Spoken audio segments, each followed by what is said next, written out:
join passionate automotive trainer and coach Andrew Uglow as he throws a spotlight on technicians, the often underrated engine that drives your business. Buckle up for an insightful ride and discover how putting technicians first unlocks their full potential. I'm your host, Anthony Pearl, and this is the Frictionless Workshop podcast. Let's get cranking. Andrew, I wanted to ask you about the process of the Frictionless Workshop, and we've discussed why you've called it that, and we've talked through in previous episodes about the idea that it exists and that you have to get a little bit uncomfortable in trying to recognize that there's a problem. So how do you start moving forward? What is the first step that you need to take once you've gone through that process of initially identifying problem? So once you're clear on what your problem is, you're a long way forward in terms of being able to solve it. The next step, and the funny part of friction is that it always involves at least two properties, right? Or at least two services, or at least two items. And the first step in solving a problem in a workshop is or belongs to the workshop owner or workshop manager. And it involves an upgrade effectively of their thinking. And if they don't upgrade, the technicians never will. And so getting to that point of being open to all of those issues is essentially the first step. Open to testing, open to discomfort, and open to trying new things that you haven't tried before. Once you're at that point, now we can start to shift some of the underlying issues, some of the stuff that's below the iceberg, that is contributing to the friction in the workshop, that's contributing to the skills shortage of whatever flavor or type that is, or types that you have in your workshop.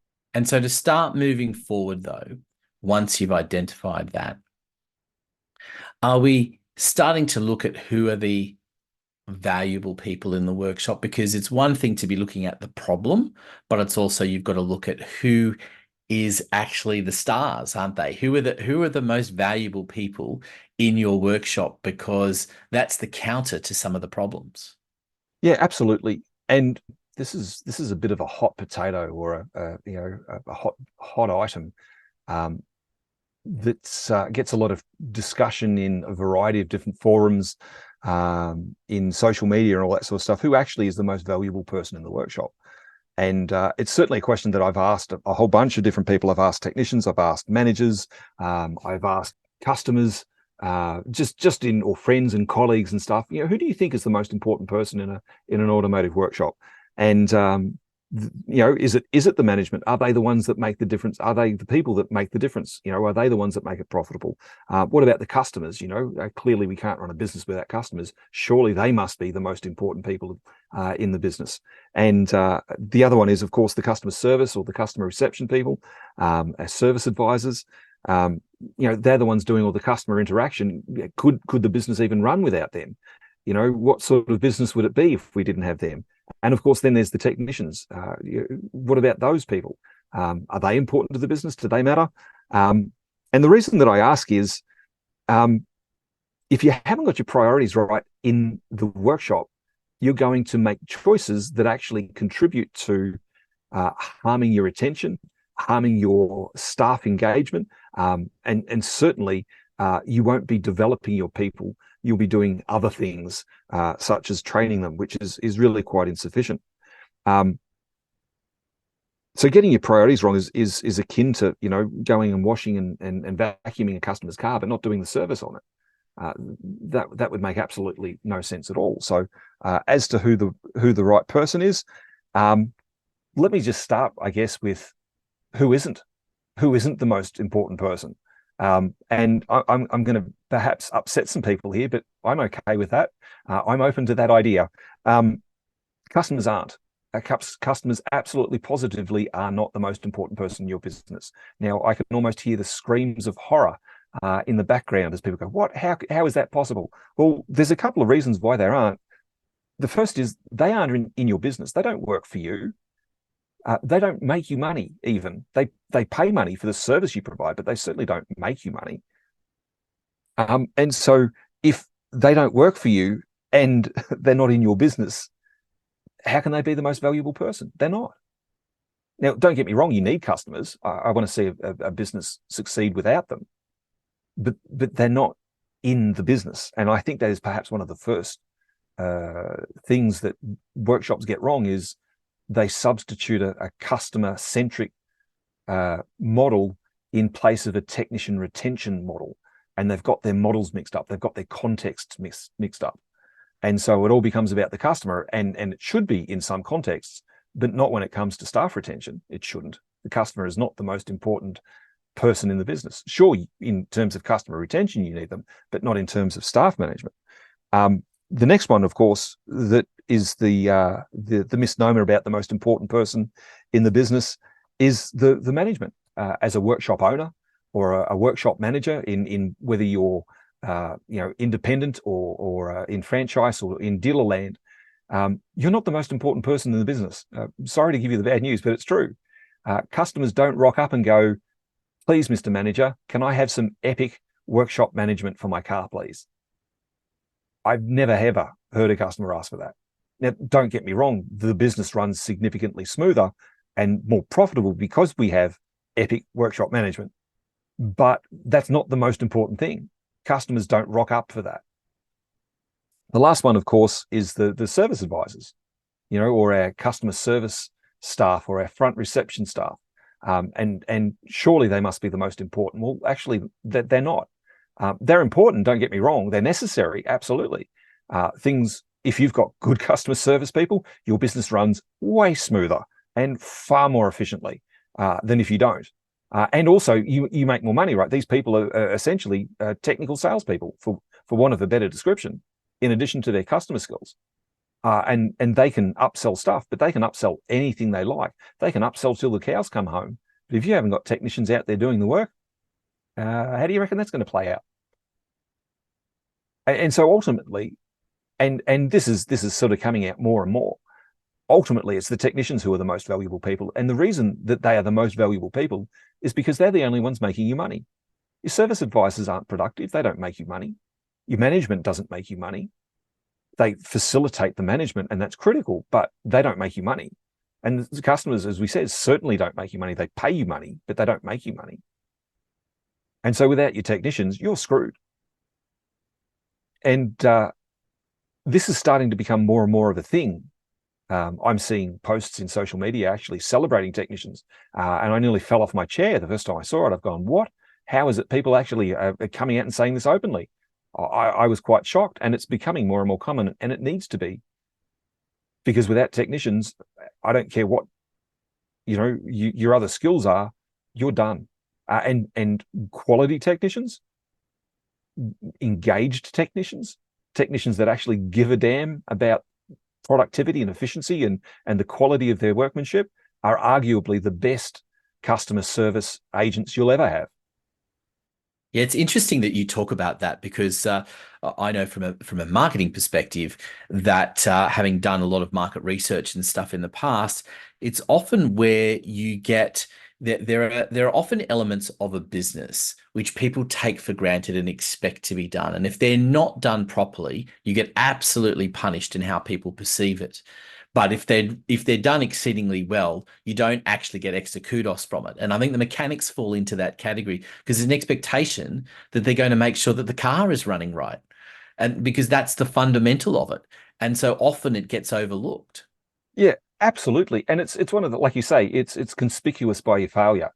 When technicians perform near miracles on cars and do it in remarkable time, and they do all the time. Now, don't get me wrong, there are some mouth-breathing, knuckle-dragging, forward-sloping individuals who work in workshops and call themselves mechanics, or technicians, and I think falsely so. But if you've got anyone that's even close to professional, they do a remarkable job, and it's very easy to get it wrong. Like the odds are absolutely stacked against you, and you can make the smallest error. And of course, now the customer's all out of shape. There's no one wants to pay. The brown stuff has hit the fan, and there's a very unpleasant brown mist in the air. And it was just a small little oversight, and given the high pressure environment that they work in, it's very easy to sort of throw them under the bus for something that may not have been their fault. And again, good businesses, it's the 80-20, isn't it? 20% of businesses are just awesome and do a fantastic job and look after their people and have got excellent retention and do fantastic development for their people. And there's 80% that have got opportunity to improve. The Frictionless Workshop podcast is brought to you by Solutions Culture. For details on how to get in touch with Andrew, consult the show notes below. And don't forget to subscribe so you don't miss an episode. Now, back to the podcast. As an outside observer of the industry, what I find interesting about what you've spoken about as well is that this applies just as much to new car dealerships, because whilst they're making money from selling new cars, at the end of the day, if there aren't the mechanics involved to make sure that that car keeps running effectively, whether it's their own workshops or whether it's going to, third-party people to look after the cars, if that's not possible, then the cars are going to get a bad reputation and they're not going to be able to sell any more of them anyway. So it is either way you look at it, the mechanics are still critical to the overall profitability of a business, whether you're just a mechanic, an automotive workshop, or whether you are a dealership. Oh, absolutely. It is. And I guess this is the reason why the skill shortage is so critical, right? If you don't have technicians, how do you make money? There is a benchmark that the industry uses for automotive dealerships, and it's called service and parts penetration. And the metric essentially says that of all of your costs, depending upon which type of dealership you are, somewhere between 60 and say 75% of all of your costs should be covered by the workshop and parts areas of the business. And so if you don't have people there doing good work, or if you have people there that are disengaged, if you have people there that are minimum viable product, then you got some real challenges, because sales contributes, but nowhere near as much. Like sales is massively leveraged. And so you have to move a lot of stock to make a lot of money. And that difference in service penetration or service and parts penetration is effectively made up by all the sales used, new, and all that sort of stuff. So a lot of that comes back to the success, the financial viability of the dealership often comes back to what they can do in their workshop. And what they can do in their workshop is a direct reflection of the quality of people that they have. Mm.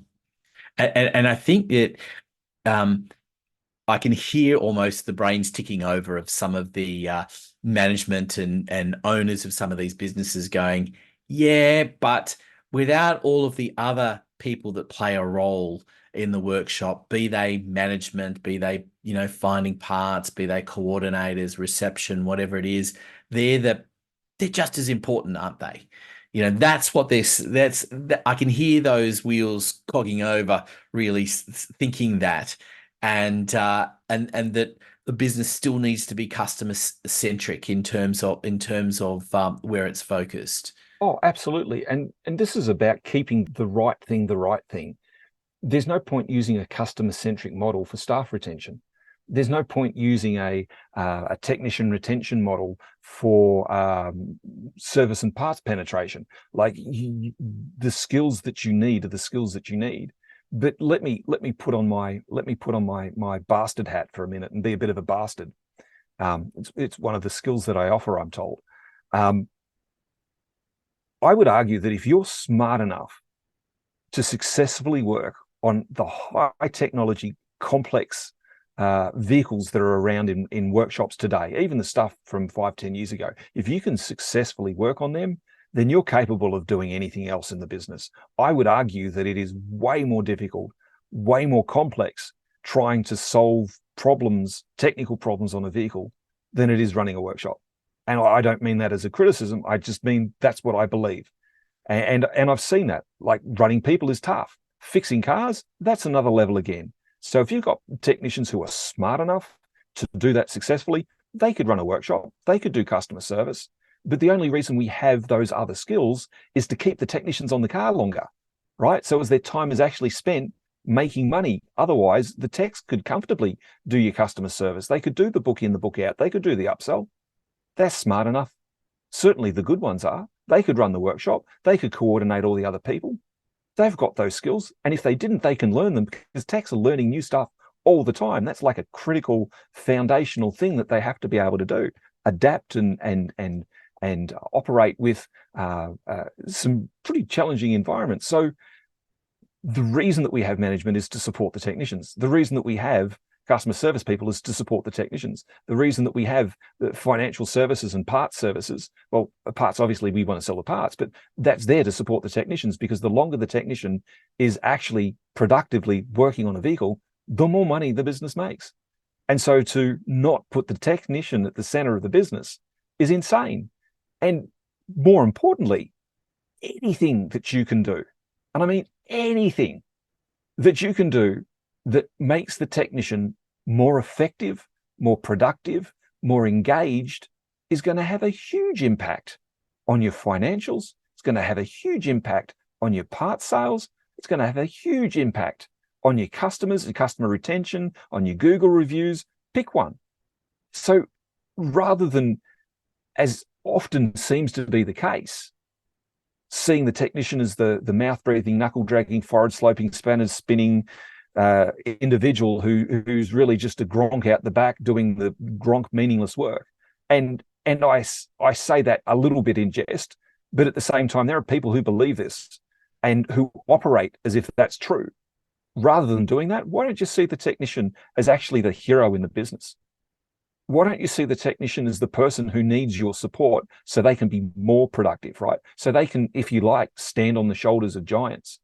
You can facilitate them and allow them to be even more successful. You can help develop them in ways that are beyond merely technical training and see them become outstanding in what they do. You can take away the crap and clear the way, if you like, that allows them to be super productive and super efficient. Why wouldn't you do that? I can hear the managers and owners, though, also saying, oh, but what about all the failures of the technicians? Oh, absolutely. And like I say, I've trained in excess of 30,000 people. I've had people come through my classroom who are absolute guns, like absolute gurus, and lap up the training. I've had other people who you would argue the only skill they brought was they were able to stand upright and maintain a pulse. And that was really all they brought to the training. You know, they weren't engaged, they weren't interested. There is a reason why technicians are like that.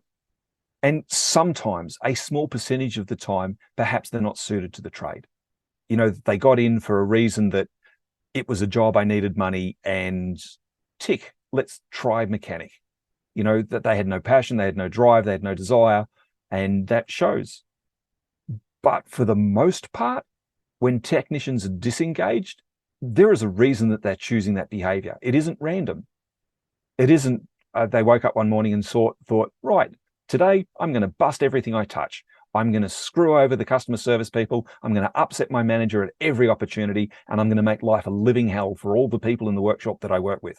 Now, it's possible there is a person or two like that, but that's not normal.